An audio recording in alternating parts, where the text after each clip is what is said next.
Good information అని ఒక్క comment అడుగుతున్నాను అంతే నేను. కనీసం 500 కామెంట్స్ టార్గెట్ నాకు, మా టీమ్‌కి కొండంత బలము, బూస్ట్ ఇచ్చిన వాళ్ళవుతారు. ఆల్రెడీ వ్యాపారం చేసే వాళ్ళతో మాట్లాడి మేము ఈ వీడియోలు చేస్తున్నాం. కానీ సబ్స్క్రైబ్ చేయండి, లైక్ చేయండి అని మేము అడగట్ల. కానీ మాకు కావాల్సింది ఒకటే.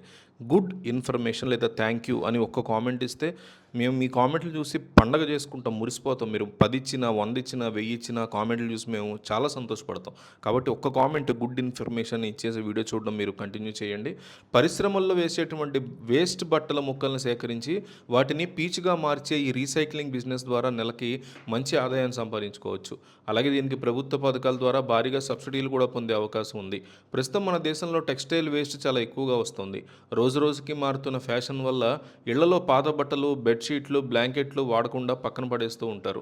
టైలరింగ్ షాపులు, పెద్ద పెద్ద రెడీమేడ్ గార్మెంట్ ఫ్యాక్టరీల నుంచి కత్తిరించిన బట్టల ముక్కలు టన్నుల కొద్దీ వృధాగా చెత్తలోకి వెళుతూ ఉంటాయి.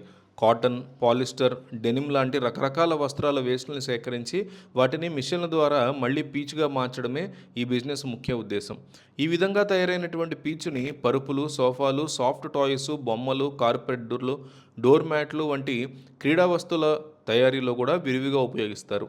పెద్ద పెద్ద ఫ్యాక్టరీలలో యంత్రాలు తొడవడానికి కూడా ఈ పీచుని ఎక్కువగా కొనుగోలు చేస్తారు. అందువల్ల మార్కెట్లో ఈ పీచు పదార్థానికి చాలా మంచి డిమాండ్ ఉంది.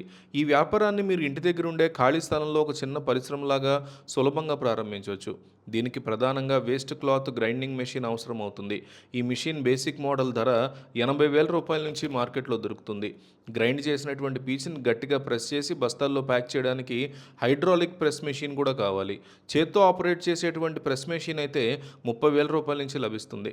అదే పూర్తిగా ఆటోమేటిక్ మెషిన్ కావాలంటే 2.5 లక్షల రూపాయల వరకు ఖర్చు అవుతుంది. మొత్తంగా మిషనరీ, రా మెటీరియల్ అలాగే ఇతర ప్రాథమిక ఖర్చుల కోసం కేవలం 2 లక్షల రూపాయల ప్రారంభ పెట్టుబడితోనే ఈ వ్యాపారాన్ని మొదలుపెట్టవచ్చు. ముడి సరుకు విషయానికి వస్తే పాత సామాన్లు కొనేవారి ద్వారా ఇళ్లలోని పాత బట్టలను సేకరించవచ్చు లేదా గార్మెంట్ పరిశ్రమల నుంచి తక్కువ ధరకే కొనుగోలు చేయవచ్చు. వస్త్రాల నాణ్యతని బట్టి 1 కేజీ ముడి సరుకు 15 రూపాయల నుంచి 40 రూపాయల వరకు లభిస్తుంది. లాభాలు మరియు పెట్టుబడి తిరిగి వచ్చేంత కాలం దాని విషయానికి మనం వస్తే కేజీ ముడి సరుకుని తక్కువ ధరకు కొని పీచుగా మార్చిన తర్వాత మంచి లాభానికి అమ్ముకోవచ్చు. అన్ని ఖర్చులు, లేబర్ కూలీ, కరెంటు బిల్లులు పోను రోజుకి క్లాత్ గ్రైండింగ్ మెషిన్ కెపాసిటీని బట్టి 500 కేజీల నుంచి 1 టన్ను వరకు ప్రొడక్ట్ చేసేటువంటి నెలకి 50,000 నుంచి 1,00,000 రూపాయల వరకు సులభంగా లాభం ఆశించవచ్చు. పెట్టిన పెట్టుబడి కేవలం 4 నుంచి 6 నెలల కాలంలోనే పూర్తిగా తిరిగి వస్తుంది. ఈ వ్యాపారాన్ని మరింత విస్తృతం చేయడానికి మరియు సబ్సిడీలు పొందడానికి GST number, trade licence, pollution board అనుమతి మరియు లోకల్ మున్సిపాలిటీ లేదా పంచాయతీ పర్మిషన్లు తీసుకోవడం మంచిది. కేంద్ర రాష్ట్ర ప్రభుత్వాల స్వయం ఉపాధిని ప్రోత్సహించడానికి పిఎంఈబి లాంటి పథకాల ద్వారా ఈ రకమైనటువంటి సైక్లింగ్ పరిశ్రమలకి 15% నుంచి 30% వరకు భారీ సబ్సిడీ కూడా ఇస్తున్నాయి ప్రభుత్వాలు. ఈ సబ్సిడీ పూర్తి వివరాల కోసం మీ పరిధిలోని జిల్లా పరిశ్రమల కేంద్రాన్ని నేరుగా మీరు సంప్రదించవచ్చు.